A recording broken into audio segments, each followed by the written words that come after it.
Hey everyone, welcome to Color Acres. Today I am making some cottage cheese brownies. I have made some cottage cheese chocolate muffins recently, but now I'm going to do brownies. They will be kind of similar, but just a little bit different. And it's kind of nice too having it in brownie form because then you just cut the amount that you want versus feeling like you should just eat the whole muffin, right? For this recipe, you will need 1 cup of cottage cheese, blended.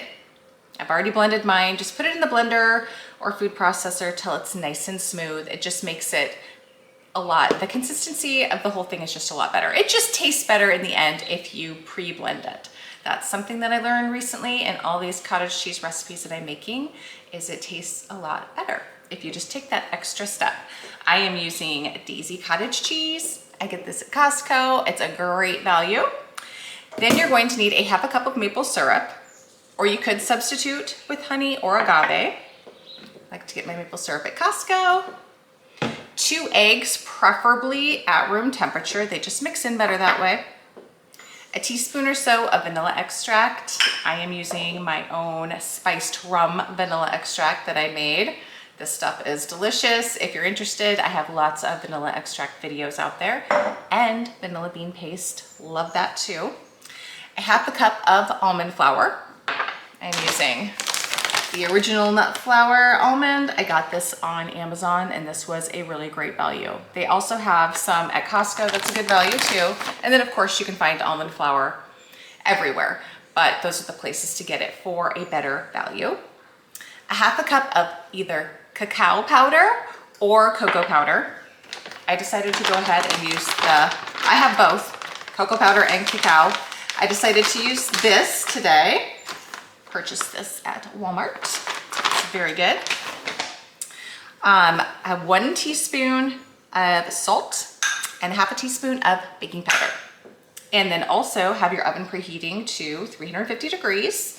And then you're gonna wanna line an 8x8 pan with parchment paper. Also chocolate chips, if you want them. You could leave that out, but to me, more chocolate is better. So I am using these Hue chocolate chips. These are delicious. I find these at Target. You can also get them on Amazon. I have not seen them at our Walmart, but they could carry them at yours. And they probably have them if you have like a large grocery store chain that you shop at. They probably have them there as well. Also, I would assume maybe your health food grocery stores would carry these. These are just a 3-ingredient chocolate chip and no refined sugars, no cane sugar, no sugar alcohols, all that good stuff. So really, really good. I'm going to be putting some in my batter and sprinkling a few extra on top. I forgot 1 ingredient, I'm just now noticing. 1/4 cup of melted coconut oil. Have it here with my ingredients. I just kind of overlooked it as I was going through everything. I'm using this one from Trader Joe's. Love it because it doesn't take up a lot of space. I don't use a ton of coconut oil. This is only $5. Obviously, you can get larger ones of it. They have a nice one that's a great value at Costco, but it's just so big that it would literally take me forever to use. So I just kind of like getting these nice small jars at Trader Joe's. All right, let's get started. First, gonna put in the cottage cheese.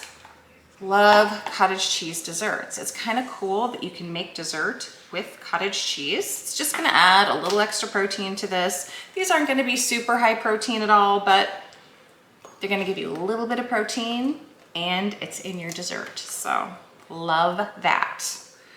Add in the eggs and then our vanilla. You could also add some chocolate protein powder to this.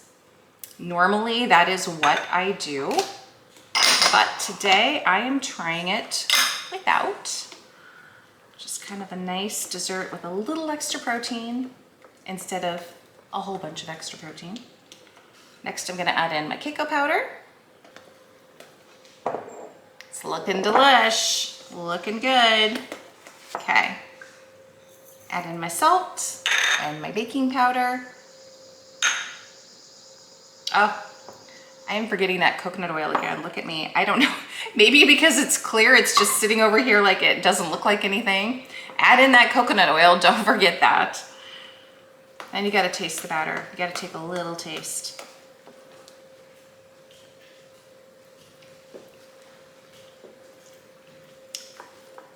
Yum. Tastes delicious, of course. All right. I'm just gonna sprinkle in some chocolate chips. Because again, I'm gonna sprinkle some on top, so I'm not putting, that's a little more than I intended. And I'm spilling them. But you know what, more is better, right?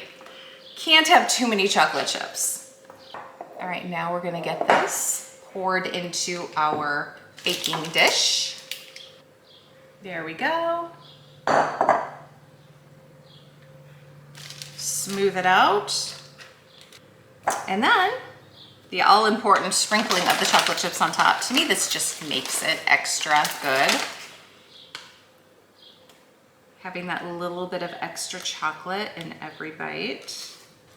Love chocolate. Chocolate is just so good. So I love these healthier recipes so you can still have your dessert and not have to feel as bad about it. Not that you should feel bad about it. You shouldn't. Moderation is key, really. All right, there we go. I'm gonna get this popped into the oven and I'll let you know how long I bake it for. All right, my brownies are done.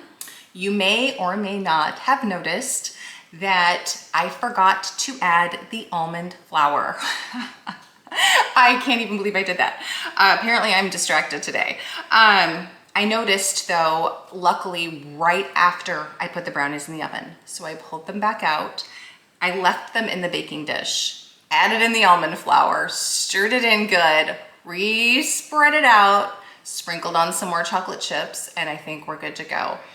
So don't do what I did. Make sure you're putting in all of your ingredients. And it was right in front of my face. I have no clue how I missed that, but I did. Luckily though, like I said, I caught it quickly enough to, I think, save the brownies. Now I'm going to give them a taste. They smell good, and I did take a little bite off the edge, and it was really, really good. These are just kind of nice and fudgy. And mine have extra chocolate in them too. So good. Extra chocolate because obviously those chocolate chips that were sprinkled on top got mixed in when I mixed in that flour. Super good. Really good, really fudgy, really chocolatey, which is, you can never have too much chocolate. So guys, these cottage cheese brownies, they are delicious. But don't forget to add in your almond flour. Thanks for watching, guys. I hope you enjoyed this video. And I hope you give this recipe a try. It truly is a delicious fudgy chocolate treat that has no refined sugar and a little bit of protein with that cottage cheese. And again, you can add protein powder to beef up that protein if you want to, because why not?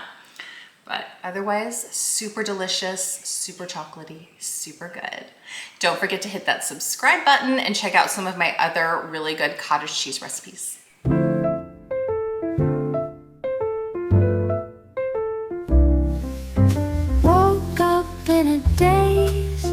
Chocolate covered days, sugar coated haze, life's a sweet